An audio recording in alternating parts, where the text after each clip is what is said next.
ella se queja de la supuesta diferencia que hay entre un empleo público y un empleo privado, pero, ¿perdón? Está en la Constitución que el empleo público goza de una estabilidad que no goza el sector privado, y lo han defendido y se han ufanado de eso. O sea, de las cosas que, ¿me entendés? Sí, sí. Desde un cinismo y las reformas que propone, todo en contra de lo que ellos hizo previamente. O sea, de estos políticos que primero te destruyen y sin complejo de culpa te dicen por dónde pasa la solución. No, hay que, mediante el voto, tirarlos a la basura, hay que sacárnoslos de encima, son lacras. Quiero meterle bala a los delincuentes para que la gente pueda caminar tranquila por la calle, que los chicos tengan clase, quiero que la gente que tiene problemas de salud lo pueda solucionar los problemas de salud, pero acá hay que ser claro. La política de Kicillof es una política que ha hecho que la provincia de Buenos Aires termine siendo gobernada por delincuentes. Y nosotros los delincuentes los vamos a llenar de bala, pero no de puertas giratorias. ¿Qué significa esta última frase? La repito. Ponela por favor de nuevo ahí. Así no. Todo depende del monto inicial del préstamo. Cuando más grande sea el desembolso inicial, mayores serán las chances de que el tipo de cambio flote. Buenas noches, gracias por compartir. Buenas noches. Bien. ¿Cómo están? Gran saludo a toda la audiencia. ¿Qué significa eso? Claro, porque este año no hay vencimiento de capital con el Fondo Monetario, por lo tanto, los intereses siempre se pagan cash toda la vida, ¿no? Pero como no hay vencimiento de capital, cero, cero. Entonces todo lo que te desembolsen va a ir a parar directamente a la reserva del Banco Central, con lo cual eso acelera la finalización del cepo y eso le da más libertad de acción al Banco Central. Eso es lo que quiere decir el presidente. Un poco lo que le decía a Trebuch en la entrevista que vos pasaste, que aún sin el fondo, el 1 de enero del 26 desaparece el cepo, con el fondo eso se anticipa mucho. Y eso depende de cuánto nos desembolse en calle ahora. A ver, y lo entiendo yo por las entrevistas que le hice al presidente y a Caputo, que tampoco se debe esperar que se salga el cepo un día determinado y de una sola vez, sino que va a ser de manera paulatina. De hecho, el cepo se está terminando de manera paulatina desde prácticamente que asumió el presidente el día de diciembre, te diría. Todos los meses alguna desregulación hay desde el Banco Central. Lo que está quedando, yo te diría, de cepo son los dividendos que las empresas no fueron autorizadas a girar en su momento. Perdón, José Luis, son 6.500 millones de dólares. Sí. Y cualquiera puede prever, vos sos economista, pero yo también que no entiendo nada. No, es un número. Que el Estado argentino no puede liberar ese cepo de un día para el otro porque se genera una... se genera una tensión al mercado cambiario innecesaria cuando no hay ningún fundamento macro para que haya inestabilidad cambiaria. A ver, este gobierno tiene superávit fiscales desde el primer día. Por eso se ha derrumbado la tasa de inflación y por eso la expectativa económica hacia adelante es tan promisoria. Entonces no vamos a poner en juego lo profundo de la reforma que se está haciendo por un temblor en el mercado cambiario que puede producir una salida poco responsable, poco seria del cepo, te diría. Todo es pensando en la gente. A ver, lo que no puede dudar la gente es que este es un gobierno liberal que va a liberalizar todo y el cepo se va a terminar. Ahora, la discusión es cuándo, y eso depende de cuántos dólares callas en el Banco Central. Y que no lo puede hacer de la noche a la mañana. Que no se puede hacer, ¿no? Ok. Pero no se puede hacer, ¿por qué? ¿Por qué? Porque la prioridad es la tasa de inflación. Y la tasa de inflación no queremos que sufra ninguna suba motivada por alguna tensión en el mercado cambiario, motivada por una salida abrupta del cepo. Lo que es lo mismo que decir que no va a haber devaluación de ninguna manera. No, que se olvide la gente, no va a haber devaluación, que no tengan ningún miedo, no va a haber devaluación. ¿Y por qué hubo algunas movimientos en el mercado cambiario con suba del dólar, con suba del riesgo país? ¿Es como producto de las decisiones o de los anuncios de Trump vinculado con los aranceles y otras cuestiones que impactan en el mundo y que le pegan muy fuerte a los emergentes? Como algo puede haber, pero yo creo que acá en Argentina yo le doy más importancia a dos cosas. Una política y una, sí, estrictamente económica. A partir de que se empezó a hablar de que el Congreso podía aprobar o dar como válido el DNU del gobierno sobre el fondo, empezó a especularse que, bueno, ¿qué política cambiaria va a haber a partir de que se cierre? ¿Y por qué se empezó a especular? ¿Porque no hubo una especie de anuncio acelerado? No, a ver, Desde hace años que el Fondo Monetario lo que pide es que los países reciban un gran apoyo de parte de la sociedad para cada programa que hay con los países. Si bien el fondo firma un acuerdo con un gobierno, como ese acuerdo afecta a la política económica, que afecta a todo el país, el fondo lo que pide sustento político. Argentina instrumentó ese apoyo político, yo creo que mal, pero bueno, es lo que decidió Argentina, a través de una ley. Para que la ley de Guzmán, ¿no? La ley de Guzmán, exactamente. Los acuerdos con el fondo tienen que pasar por el Congreso. Y lo que este gobierno hizo, o no, que nuestro gobierno hizo, fue, ok, vamos al Congreso, pero a través de un DNU, que sea mucho más expeditivo. Y eso generó, bueno, qué política cambiar va a haber a partir del acuerdo con el fondo. Pero yo le daría más importancia al tema político. ¿Por qué? Yo creo que hay un intento claro de desestabilización de parte del kirchnerismo acerca del gobierno nuestro, acerca del gobierno presidente. Fundamentalo. Lo voy a fundamentar. La marcha, no de este miércoles, que fue obturada brillantemente por Patricia Bullrich, sino la anterior, que terminó en un descontrol, es una marcha que fue completamente desnaturalizado. Ahí no había ya no hay jubilados en las marchas. Hay tipos que quieren desestabilizar. Yo te diría lo que pasó. Se hablaba de barras bravas de tercera línea, como si hubiera alguna diferencia entre el capo, una barra brava, y el segundo, tercera línea. Yo eso nunca lo entendí. Una cosa de loco. Pero vos viste de atrás de eso la política. ¿Lo viste a Cristina, a Axel Kicillof, a Massa? Sí, lo veo a todos. ¿Ah, sí? Lo que pasó dentro del Congreso también, lo que viene pasando dentro del Congreso. Probablemente la televisión muestre algo, pero cuando uno está ahí adentro, las cosas que vos vivís, o sea, son cosas desestabilizadoras directamente. ¿Sí? Que diputados kirchneristas le digan al presidente de la Cámara, Martín Menem, te desafío a pelear, como hizo el impresentable de Germán Martínez, el jefe de bancada del kirchnerismo. O la última, diputado kirchnerista puteándolo en la cara al presidente, como para que el presidente levantara la sesión. Como le hicieron a Emilio Monzón en diciembre de 2017. Claro, exactamente. Lo mismo. Eso es desestabilizante para mí. Bueno, o lo que ocurrió con mi cuenta de Twitter, ¿no? Donde el hackeo fue un hackeo político, porque el primer tuit que hace el hacker es sobre la cripto. Entonces, ¿entendés? Hay política. Yo ya la recuperé la cuenta, dicho sea de paso, gracias a todos los que... A ver, hay un intento del gobierno del jefe de tener... No, está bien. Ahora, ¿vos decís que el hackeo... Repito, no lo van a lograr porque este cambio... ¿Pero por qué decís que el hackeo fue político? Porque te quisieron involucrar con una criptomoneda. Claro, porque el primer tuit que hace el hacker tiene que ver con la cripto. Está bastante bien hecho, ¿eh? Yo te digo que los primeros tweets que vi te daban... Sí, ya la denuncia fue radicada, la mía fue radicada en el juzgado del doctor Sergio Ramos. Lo quiero ver preso al que me hackeó la cuenta. Y por otro lado, la Dirección de Ciberseguridad del Ministerio de Seguridad también ha radicado otra denuncia, creo que terminó en el juzgado de Casanelo.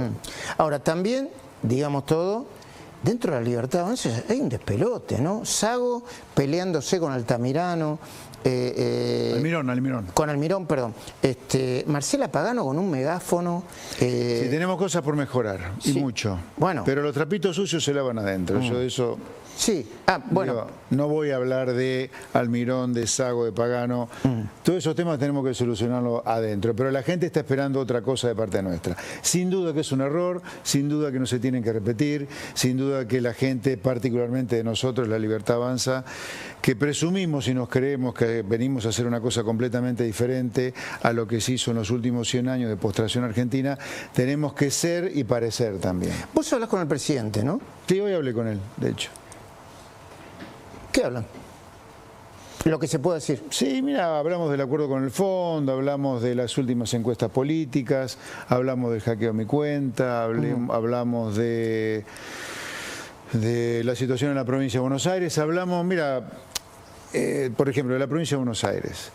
Si bien la última decisión es del presidente, ya estamos trabajando con todo el equipo de gobierno del presidente en una reforma espejo a la que él está haciendo a nivel nacional para la provincia de Buenos Aires a partir del 25 y el 27 con mucha más razón. O sea, nuestro objetivo es ganar la provincia de Buenos Aires este año, cosa que podamos decir con toda claridad, tenemos el derecho a reclamar el gobierno de la provincia de Buenos Aires a partir del año 27. Y nosotros, nadie nos va a impedir el cambio que estamos haciendo. ¿Van a ir a un acuerdo con el PRO? ¿El presidente, en la provincia de Buenos Aires, el presidente tiene voluntad de eso? Sí, sí, claro. Perdón, claro. Después, hablando de la provincia de Buenos Aires, te vamos a mostrar un par de informes que tienen que ver con la provincia de Buenos Aires. Sí. Hay uno de Luis Gasulla muy interesante. En un ratito te lo ponemos a consideración de la audiencia y a tu consideración también, claro, José Luis. Encantado. Pero vos me decías, esa foto, vos no pudiste estar porque tu madre había fallecido el domingo pasado. Sí. De hecho, ibas a venir acá. Te agradecemos que nos avisaste con tiempo, te dimos el pésame correspondiente, te agradecemos que estés hoy acá cumpliendo el compromiso. Pero sí, yo estaba avisado para la foto, pero bueno, lamentablemente, por obvias razones. Esa foto, ponen a la foto, por favor. Hay una foto que hoy estaba viendo algunas crónicas en donde llegaron Ritondo, Santilli, ya le habían acordado la reunión. Sí, sí. Y entró por una puerta, no de manera subrepticia, supongo, entró por una puerta Javier Milei, sentó a Karina Milei, poneme la foto, Nico, por favor, cuando puedas. Entró Karina Milei, entró Javier Milei, la pusieron a Karina Milei en el medio y creo que estaba Pareja, creo. Estaba Sebastián Pareja y Lule Menem en la foto. Ahora, y Lule Menem. ¿Qué significa esa foto? ¿Que ya cerraron, que empiezan a conversar? Que empezamos a conversar y que vemos con muy buenos ojos que en la provincia de Buenos Aires, los que estamos a favor de la defensa de la ciudad de la libertad, estemos todos juntos como la sociedad está reclamando y lo que va a ocurrir. Lo que estamos en la defensa de la ciudad de la libertad contra el maldito de Kicillof en la provincia de Buenos Aires, a la cual ha arruinado, tenemos que estar todos juntos. Eso es lo que muestra esta foto.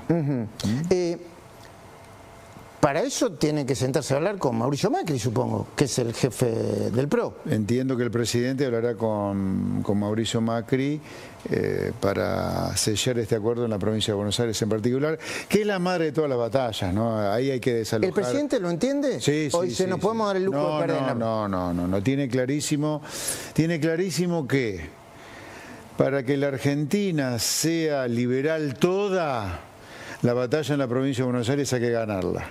Pues vos no podés vivir con la provincia de Buenos Aires gobernada con un impresentable como Kicillof. La tenés que tener a favor tuyo. La provincia de Buenos Aires tiene que ser liberal, tiene que hacer una reforma como la que el presidente está haciendo a nivel nacional y en la que estamos trabajando. Yo quiero gobernar la provincia de Buenos Aires. Quiero meterle bala a los delincuentes para que la gente pueda caminar tranquila por la calle, que los chicos tengan clase, quiero que la gente que tiene problemas de salud lo pueda solucionar los problemas de salud. Pero acá hay que ser claro. La política de Kicillof es una política que ha hecho que la provincia de Buenos Aires termine siendo gobernada por delincuentes. Y nosotros los delincuentes lo vamos a llenar de bala, pero no de puertas giratorias. Cuando vos decís los delincuentes lo vamos a llenar de bala, está diciendo no va ni a juicio. Sí, es cárcel o bala, pero los primeros van a ser bala directamente, para que tengan claro que los que vienen van a tener que tener cagazo la policía, no como hoy. Digo, en cumplimiento de la ley, bala, ¿no? No gatillo fácil, ¿no? Todo cumplimiento de la ley, pero acá no se puede joder ni con los inocentes. Odio cuando veo esas madres muertas de dolor como esa señora que mostraste hace un rato, odio esa cosa. Odio a este imbécil cuando no para de hacer cagada. Mirá lo que pasó en Bahía. Bahía Blanca es un desastre que ocurre no solo porque Bahía Blanca tiene un problema geográfico que está metido en una olla, sino como consecuencia de 100 años donde se ha hecho una puta obra en Bahía Blanca. Ahora, vos tenés al Consejo Deliberante lleno de gente, tenés el gobernador de la provincia de Buenos Aires gastando la plata de los contribuyentes bonaerenses en cuaderno come tierra, en subsidiar la sombrilla para las vacaciones, en subsidiar los viajes de estudio. No, flaco, en la provincia de Buenos Aires hay que meter bala a los delincuentes, educación para los chicos, infraestructura y salud. 4 cosas. No dio nada nunca. Hubo una información muy interesante sobre Bahía Blanca, creo que fue Florencia Donovan que publicó que me parece que era la Corporación Andina de Fomento, ya había dado un crédito de 120 millones de dólares específico para Bahía Blanca. Y ese crédito no se usó. La pregunta es dónde están esos 120 millones de dólares, ¿no? Hay un dato que me llamó mucho la atención. Te repito, el presidente tiene claro, volviendo un poco a la elección, tiene clarísimo que la provincia de Buenos Aires hay que ganarla este año y ganaran el 27 y que el gobierno que asuma en el 27 sea un gobierno claro, signo liberal, que esté bien alineado con el presidente. Hablando de la provincia de Buenos Aires, Luis Gasulla, buenas noches, ¿cómo va? Buenas noches, Luis, buenas noches para todos. ¿Qué nos vas a mostrar, Luis? Bueno, mira, a la mano o de la mano de lo que estaba contando José Luis Espert, te voy a contar, ¿viste como en secreto de sus ojos? Cuando el protagonista le dice al otro protagonista, interpretado por Ricardo Darín, olvídese, pasaron 20 años. Bueno, no nos olvidamos, pasaron 20 años de lo que vas a ver. 20 años de promesas incumplidas, de Néstor a Axel Kicillof. Moreno, no lo vas a poder creer. 7 millones de dólares tirados a la basura en tandas desde el 2005 al 2025. Las casas nunca aparecieron, las promesas incumplidas en Moreno, de este lugar donde iban a vivir 800 familias y en 20 años no vive nadie. De Néstor a Axel.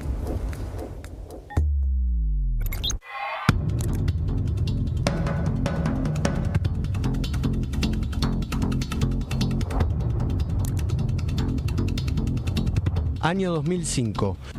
Se colocó el famoso cartel de obra. Decía, Presidencia de la Nación, Néstor Kirchner, Ministerio de Planificación Federal, Julio De Vido, Secretaría de Obras Públicas, José Francisco López, Gobierno de la Provincia de Buenos Aires, Felipe Solá, construcción de 300 viviendas en un plazo de 12 meses por un monto de 15.700.000 pesos. Palabras y protagonistas de un cartel que ya no existe.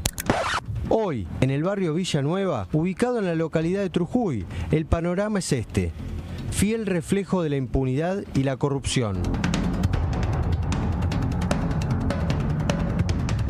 Martes 19 de abril del 2022, anuncio del gobierno de Axel Kicillof, la provincia construirá viviendas en Moreno.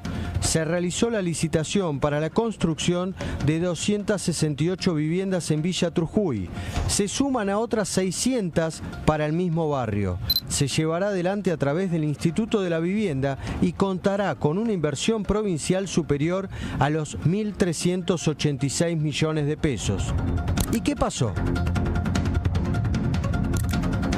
Hola. Bueno, supuestamente es la seguridad. No hay nadie, ingreso. Esta es la empresa constructora. Acá tenés el cartel de obra, mirá. Fíjate, acá está.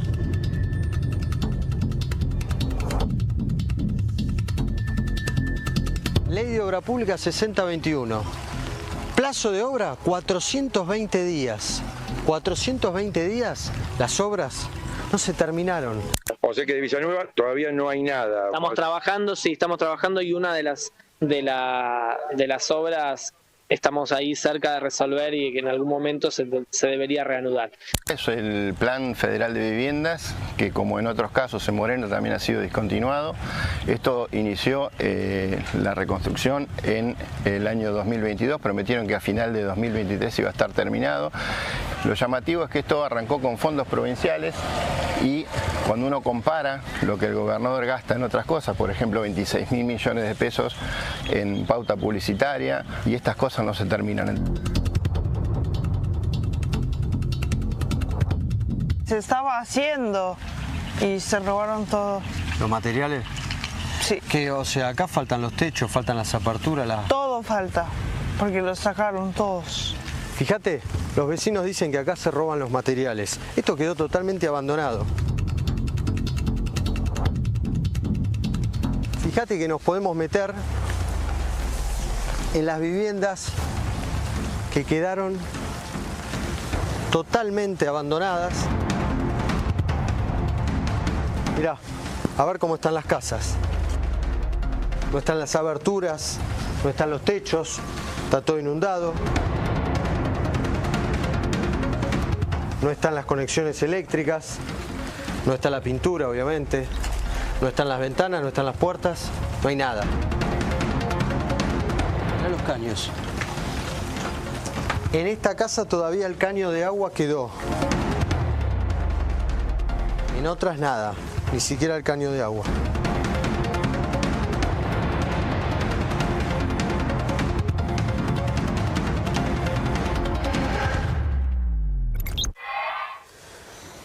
Bueno, yo no puedo entender cómo después de este tipo de cosas, bueno, sí se puede entender, ¿no? Lo siguen votando, porque les prometen cosas que no terminan cumpliendo, pero año tras año hacen lo mismo y vuelven a anunciar y vuelven a prometer y no hacen absolutamente nada, Luis. En este caso es un escándalo, ¿no? Mirá, 20 años lo anunció y lo prometió Néstor Kirchner, Felipe Solá, Julio De Vido, después vino Cristina, después se paró y le echaron la culpa a Macri, después llegó Alberto Fernández, lo anunció Axel Kicillof, 1.300 millones de pesos más, dijeron que lo terminaban en la pandemia, ahora le echan la culpa a Milei. 20 años pasaron, Luis, 20 años, 850 familias, esto es un aguantadero para que algunos pibes vayan y consuman droga, en algunas casas no podíamos entrar porque eran aguantaderos, y después los materiales, como es tierra de nadie, se lo fueron robando algunos vecinos. El cálculo es que se tiraron a la basura 7 millones de dólares en 20 años, porque son 15 millones de pesos cuando el dólar estaba a 3 pesos y 1.386 millones de pesos más en el año 2022, cuando el dólar estaba a 700 pesos. Lo que pasa, Esper, que van a tener... decime, Luis, si tenés más información, o la compartimos con Esper. Pasa, Esper, que van a ganen o no en la provincia de Buenos Aires, eventualmente gobierno o no en la provincia de Buenos Aires, van a tener que desarmar todo esto. No, porque la vamos a ganar, la vamos a ganar. Y las intendencias están todas entongadas con cosas que no suceden, desde la seguridad hasta la provincia que no la gente se ha despertado. Encontramos, si vos querés, la gente encontró el agujero al mate, sabe perfectamente que el gobierno del presidente Milei, los que lo acompañamos, vamos a hacer cosas y estamos haciendo cosas solo en beneficio de ellos, así que no tengo duda que la provincia de Buenos Aires la vamos a ganar ahora. Y en el 27 la provincia de Buenos Aires va a tener un gobierno liberal, bien conectado con los problemas de la gente, y los intendentes del conurbano prácticamente, que es donde está la putrefacción en general kirchnerista, se van a tener que alinear a otra cosa. A partir del año 27 el intendente del conurbano le va a tener que responder al vecino. Se acabó la joda y los tongos con el gobernador, como yo le digo que es un asesino pasivo de Kicillof, porque le entregó la provincia de Buenos Aires a los delincuentes. ¿Y quién crees que va a ser el candidato? ¿Va a ser un candidato de Kicillof o va a ser Cristina, que ayer estuvo hablando en la Facultad de Ciencias Económicas, dijo barbaridades del gobierno? La verdad que ojalá... Te mencionó a vos, creo, también, sí, ¿no? Sí, me mencionó a mí. Sí, ojalá que la chorra esta, Cristina Kirchner, sea candidata, para que ganarle al kirchnerismo sea ganarle a Cristina Kirchner. No es lo mismo ganarle al kirchnerismo sin Cristina que con Cristina. Con Cristina está claramente le gana al kirchnerismo. Ojalá que compita. Ahora, está muy golpeada para poder competir. Está muy golpeada, aunque legalmente pueda o no, que no está claro todavía si va a poder competir legalmente. Aunque pueda legalmente, la verdad, que no te dejen entrar a Estados Unidos por chorra, que te pongan en la misma lista que Chávez, que Maduro, que Ortega, que acá el último recurso se hacía la Corte Suprema, que tengas 2 condenas, viste, sos chorra, ya sos chorra. Bueno, sin embargo, ella ayer hablaba como si fuese una líder carismática a la que las acusaciones y los delitos no le llegan. Compartamos, por favor. La movilidad social era la protagonista en el colegio, de manera tal que la hija de un colectivero, el que tenemos también es hijo de colectivero, mal ejemplo, Cristina, pero bueno,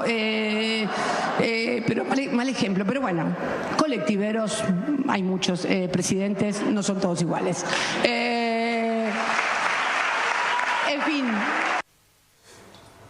Se están riendo ahí, ¿no? Claro, porque el padre de Javier Milei también tenía una empresa de colectivos, ¿no? En su momento. Sí. Y la madre de Cristina Kirchner también tenía una empresa de colectivos. Ella se siente mejor, superior moralmente al presidente. ¿Ah, sí? Bueno. La verdad que eso demuestra lo rayada que está, pobrecita, lo loca que está, porque es una chorra consumada y se siente diferente al presidente. Bueno, un presidente que no tiene ninguna, nada de corrupción, y mucho menos contra esta delincuente. A ver, pero yendo a lo profundo, yo la escuché con atención, porque a mí, te digo la verdad, está tan loca que yo la miro y me divierte verla. Sí, yo no la estoy defendiendo a ella, pero meterse con cosas de salud mental, loca, vos no... Para mí está chifladísima, la verdad. Es una opinión, no, Sí. yo no la defiendo, pero No, en mi opinión viste que no. las cuestiones de salud mental, Sí, pero, cuando al presidente le esperá, dicen... la verdad, esta persona que ha arruinado el país, que nos ha transformado en una villa miseria, Eso mira, es yo no le cierto. tengo piedad, yo no le tengo piedad. Creo que tenemos que ser impiedosos con esta gente. Pero cuando habló, dado que estaba hablando en la Facultad de Ciencias Sociales de la Universidad de Buenos Aires, cuando habló de educación, sí. yo digo, pero ¿esta mujer en qué país estuvo en los últimos 16 años? Lo gobernaron ellos. Las críticas que le hace ella al sistema educativo Lo manejó es lo que ella ella hizo con el sistema educativo. En lugar de un sistema educativo meritocrático, como ella se queja que no es meritocrático, ella lo transformó en un sistema educativo que en todo caso incluye. Si me acuerdo que se ufanaban de que el sistema educativo de ellos incluía, destruyeron la educación en la Argentina. Ella se queja de la supuesta diferencia que hay entre un empleo público y un empleo privado, pero, ¿perdón? Está en la Constitución que el empleo público goza de una estabilidad que no goza del sector privado, y lo han defendido y se han ufanado de eso.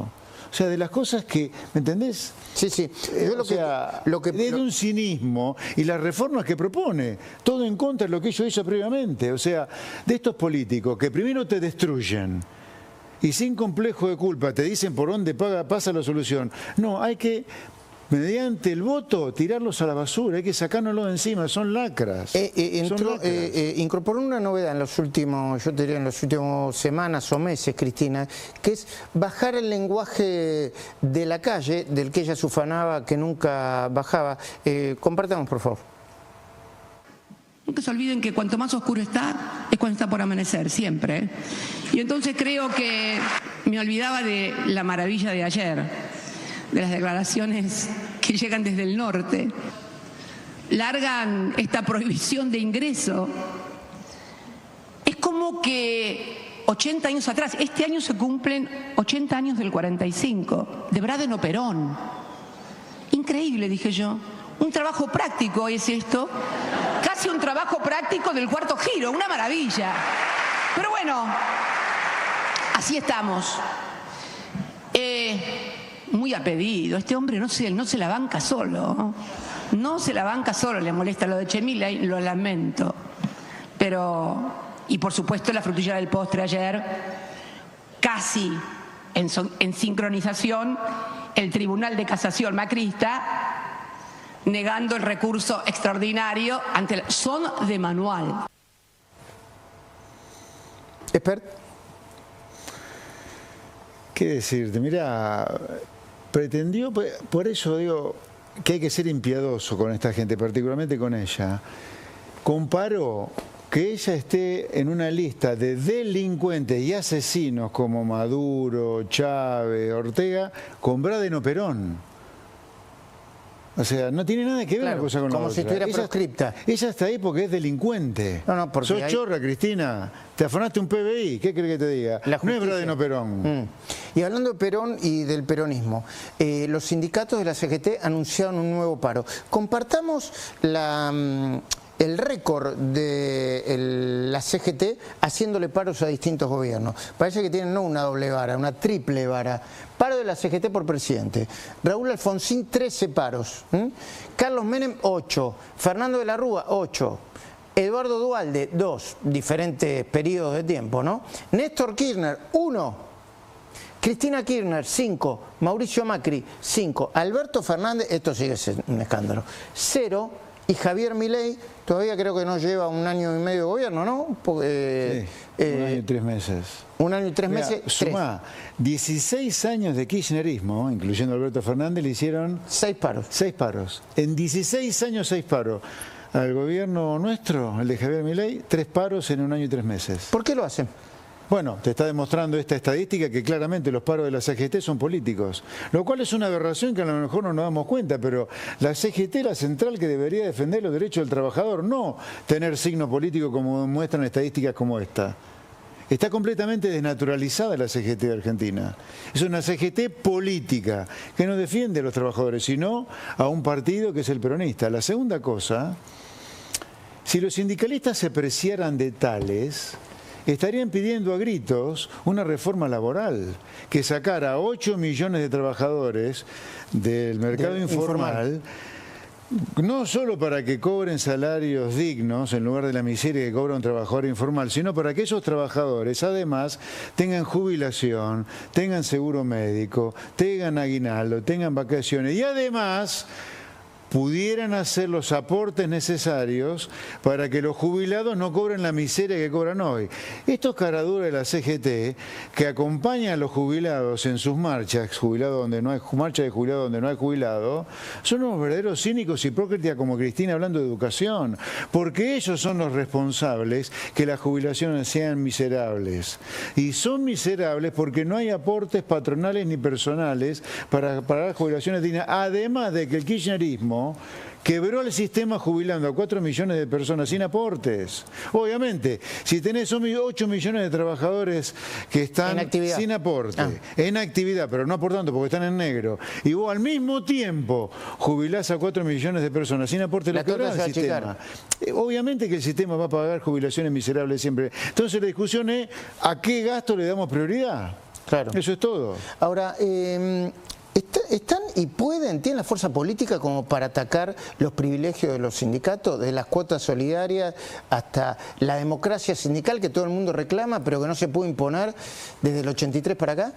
A partir de la elección excelente que creo que vamos a hacer nosotros los liberales de la mano de Javier Milei en esta elección, no tengo duda que vamos a tener los números para empezar a discutir en serio una reforma laboral. Es la cantidad de años, pero Zambelletti creo que es el trabajador de la Ciudad de Buenos Aires. Jorge Sensato, 50 años como secretarios generales.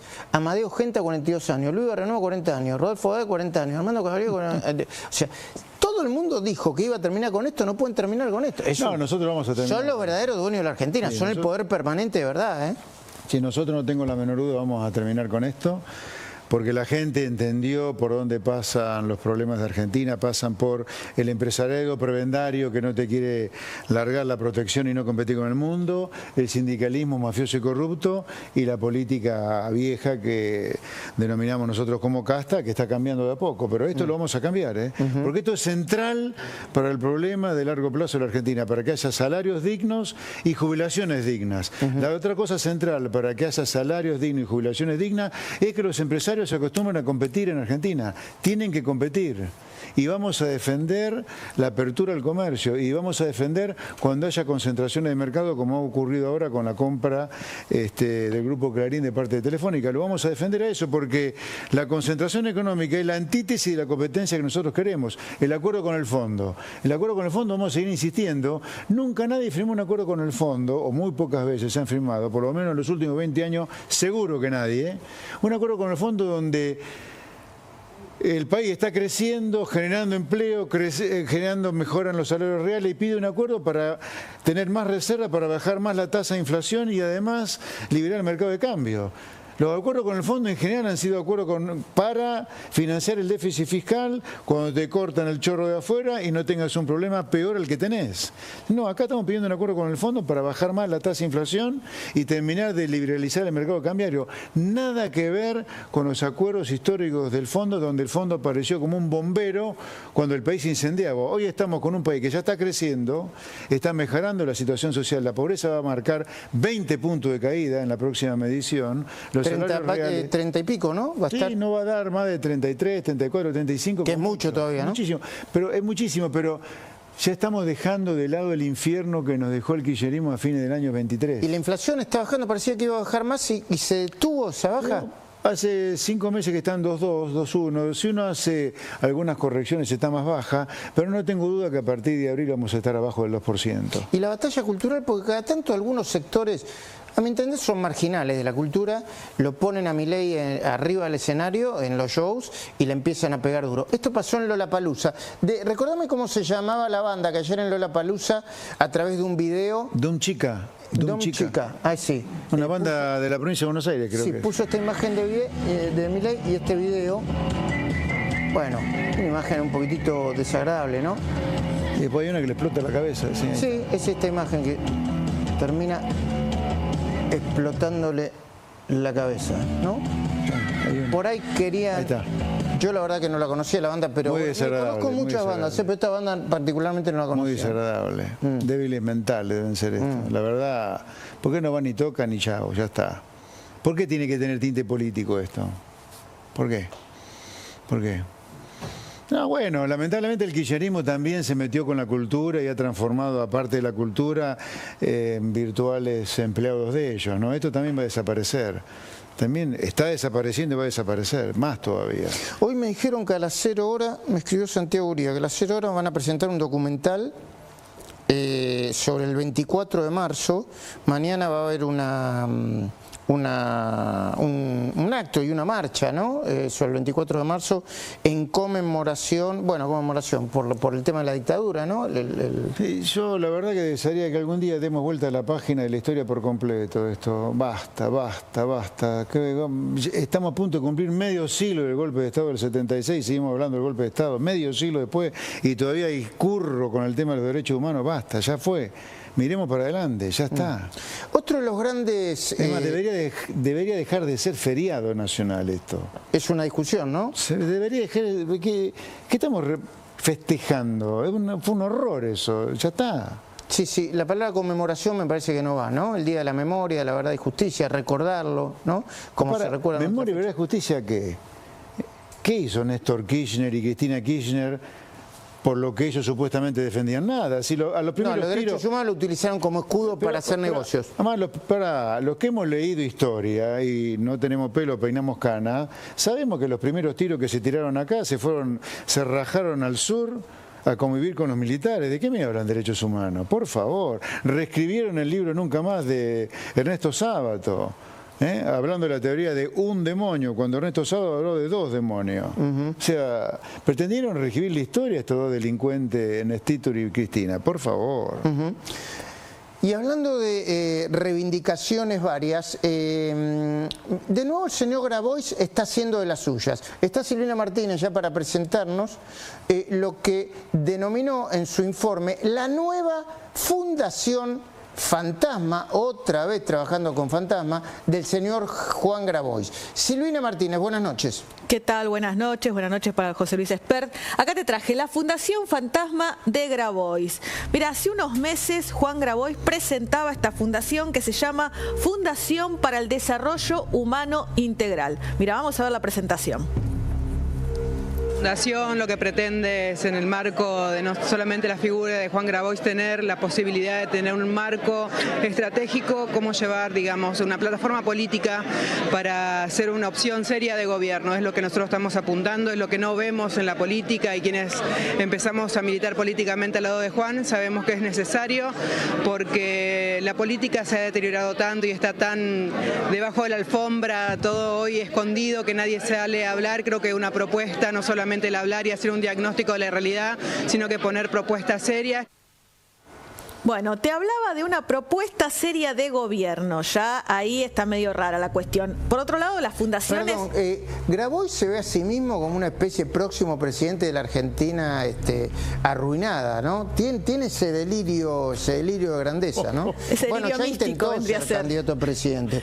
Y también le dijo a Cristina, no vas a podernos explicar si lo nombrás como candidato a Massa. Y se fue a darle una mano a Massa después. Pero bueno, Grabois, dale. Bueno, pero no tiene palabra, ¿viste? Y eso es Grabois. Ahora, mira, él decía que tenía que ser esta fundación le iba a servir para hacer una propuesta de gobierno. Primero, que las fundaciones no pueden tener como objeto hacer política. Ya de entrada venimos mal. Sí. Mira lo que es el equipo. Al quien hablaba era Fernanda Miño. ¿Te suena Fernanda Miño, no? Sí, claro. Gasulla la conoce bien, la ex titular del FISU. Del FISU, exactamente. Pero después tenemos el presidente, Itaí Hackman, y después tenemos todo el consejo asesor. Adriana Cerqui, Fernanda Miño, Paula Valmedina y una serie de personas que están en la comisión ejecutiva discriminada como si fuera este gabinete de Grabois por temáticas a los que se quiere dedicar en un futuro gobierno. Claro, hace una especie de gabinete fantasma. Exactamente. Pero qué cachivache. Perdón, estaba el micrófono abierto. Tenés adelante, justicia, tenés seguridad. Ya vamos a ver un poco a qué se dedica.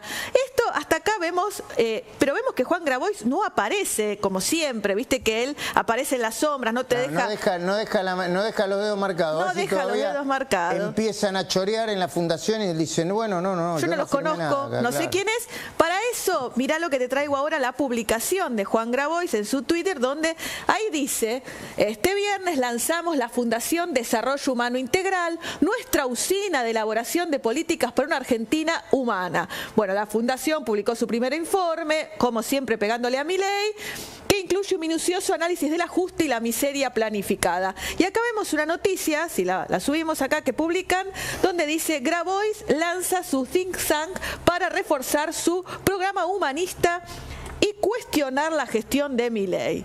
Esto era, por si queda alguna duda, se trata de la fundación referenciada con Juan Grabois. Hasta acá todo bárbaro, todo muy lindo, el gabinete paralelo. ¿Por qué decimos que Grabois tiene su fundación fantasma? Porque la buscamos y no la encontramos en ningún lado. Empezamos a mirar en las redes, en las propias redes de la fundación, en las redes de Grabois, cuál es la sede, dónde está físicamente. Lo primero que hacemos es buscarla en Pedro Echagüe 1265, donde tiene todo Juan Grabois, hasta su propia dirección en el DNI, no nos aparece la fundación. Empezamos a buscar en diferentes lugares y no tenemos, no figura en ninguna de las redes. Como te decía, si vos mañana querés ir a la fundación a presentarte y ser voluntario, no sabes dónde ir, pero tampoco está inscripta. Y acá es lo más grave, no está inscripta en IGJ, la buscamos, la IGJ es el organismo que registra todas las entidades dentro de la Ciudad de Buenos Aires. Si vos vas a buscar Fundación para el Desarrollo Humano Integral, ¿qué te aparece? No se encontraron sociedades con ese criterio de búsqueda, o sea que en IGJ no está. Pero bueno, a ver, perdón Silvina, discúlpeme que te interrumpa, ahora seguís con el informe. El mismo tipo que se presenta como querellante, y hay un fiscal, entiendo, y un juez que lo acepta como querellante, sí, en la causa del CryptoGate, ¿no? Sí. Que se supone que tiene... Un querellante tiene que tener autoridad moral para ser querellante de una causa, ¿no? Presenta una fundación que no está inscripta en ningún lado, y ahora mañana va a aparecer con una excusa, va a decir: esta gente, Majul, que me persigue, y Luis Gasulla, y Silvina Martínez. Ahora, que haga lo mínimo. Y esto es un mensaje para el gobierno, ¿no? Y también le voy a preguntar a Espert, ¿no?, que es un diputado del gobierno. Che, ¿por qué investigan tan fuertemente y tan rápidamente a Beliboni? ¿Por qué investigan tan fuertemente y tan rápidamente a otros dirigentes sociales que eventualmente cometieron delito y que presuntamente cometieron delito? Y Grabois sigue con una impunidad como si fuera una especie de Madre Teresa de Calcuta. Pero continúa, por favor, dale. A ver, tenés razón, frente a esto la IGJ tendría que hacer una investigación de oficio. Vamos de nuevo, vamos a la provincia de Buenos Aires, ponele que no la encontramos en Capital, vamos a la provincia, Fundación para el Desarrollo Humano Integral, a ver si nos aparece, que es más amigable la provincia de Buenos Aires. Tampoco. Su consulta no ha registrado resultados, ni en Capital ni en provincia, donde Grabois aparenta trabajar con esta fundación, no hay registros. Por eso decimos que es una fundación fantasma. Pero, mientras tanto, mira los informes que va publicando Grabois y donde pide que se sume. A ver, te hago un dato menor. ¿Por qué es importante? Las fundaciones primero pueden ser vehículos para el lavado de dinero, para el lavado de activos. Es necesario saber quiénes financian a la fundación cuando las donaciones o los aportes son mayores a un número. ¿Viste como los hoteles? Bueno, sí, las fundaciones también pueden ser utilizadas para el lavado de dinero y es muy común en determinados sectores y en la política en particular. Mira algunos informes. Universidades argentinas, claves para comprender el conflicto, la conversión del banco en una sociedad anónima, obviamente todos críticos al gobierno. Esto es buenísimo. Reforzar el Estado punitivo, más penas, más cárcel, menos derechos. ¿Sabes quién arma este informe? ¿Quién? Un profesor de la Bucetich, un profesor actual que es el que está preparando a los policías de la provincia de Buenos Aires. Imagínate cómo los va a preparar. El último, mira, informe acerca de la venta de tierras públicas de la Agencia de Bienes del Estado. Un tema que a Grabois lo toca de cerca. Recordemos Pedro Echagüe, donde tenía todo armado. Su estructura es un terreno del Estado, y frente a esta decisión de Milei de vender las tierras se siente perjudicado en lo personal porque tiene muchas tierras, tanto él como sus organizaciones, que no puede justificar. Gracias, Silvina. Quiero sumar a Luis Gasulla y hacer unas últimas preguntas a José Luis Espert. Espert, nosotros demostramos, pero con información pública, que a Juan Grabois, solamente a Juan Grabois, le había dado el gobierno de Alberto Fernández y Sergio Massa el equivalente a 230 millones de dólares dentro del contexto de un programa que se llama FISU. Es así, ¿no, Luis? Por ahí es un número más, un número menos, pero era el equivalente a 230 millones de dólares. Es así, el Fondo de Integración Sociourbana, bueno, la excusa perfecta para urbanizar. Perdón, ¿lo muestran, Luis? Dale, ¿cómo me decías que...? El Fondo de Integración Sociourbana, ese programa que durante el gobierno de Alberto Fernández recibió miles y millones de pesos y que manejó la que iba a ser la ministra de Desarrollo Social si Grabois era presidente, Fernanda Miño, una militante, como te lo decía Silvina Martínez, de Grabois. Bueno, ¿por qué no lo investigan a Grabois? Quiero decir, ¿por qué no lo denuncian? ¿Por qué no lo investigan? A mí me dijo el ministro de Economía en una entrevista pública que cuando Grabois se presentó como precandidato a presidente empezaron a florecer todos los comedores fantasmas. Bueno, sumás 2 más 2, esos son subsidios que iban para la campaña electoral de Juan Grabois. Porque, perdón, después vas a buscar a los comedores y no los encontrás. O son gomerías, kioscos o direcciones que no existen, que no aparecen en ninguna parte. ¿Se entiende, no? Para mí de Grabois es un delincuente vulgar. Debería estar preso por haber cortado las calles de la capital federal durante, no sé, años y años, ¿no? Eso es delito. Eso está penado en el Código Penal. Debería estar preso ya hace rato.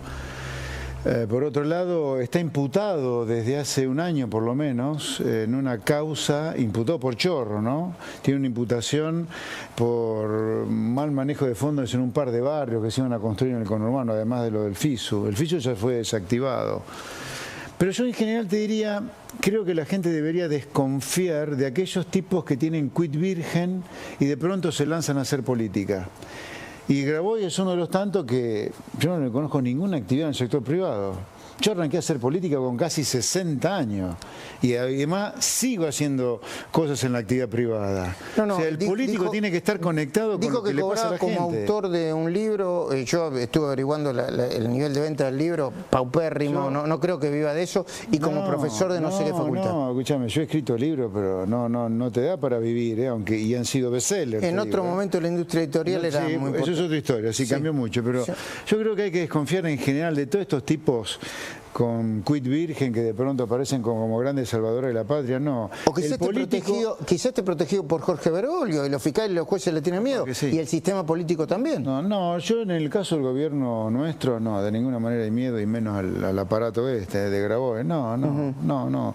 Está en la justicia avanzando las causas que lo tienen apuntado. Ojalá que termine preso, te digo la verdad, porque es bueno que la Argentina se saque de encima estos esperpentos de una vez por todas. Antes de despedirlo, ¿qué agenda tiene parlamentaria? ¿Qué se viene en materia parlamentaria? En materia parlamentaria se viene, bueno, el Senado tiene que tratar de cosas que pasen por diputados, ¿no? Sí. El Senado tiene todo el tema del hijo y Mansilla. Va a ser dentro de 2 semanas. El Senado tiene, por ejemplo, que dar la media sanción a ficha limpia. Ahora que eso es importante para ver si Cristina es candidato o no. La otra cosa que esta semana o la otra probablemente vamos a discutir en el plenario de comisiones en diputados, la baja de la edad de imputabilidad. Nosotros vamos por 13 años. Ok. Esper, muchísimas gracias. Un placer, gracias.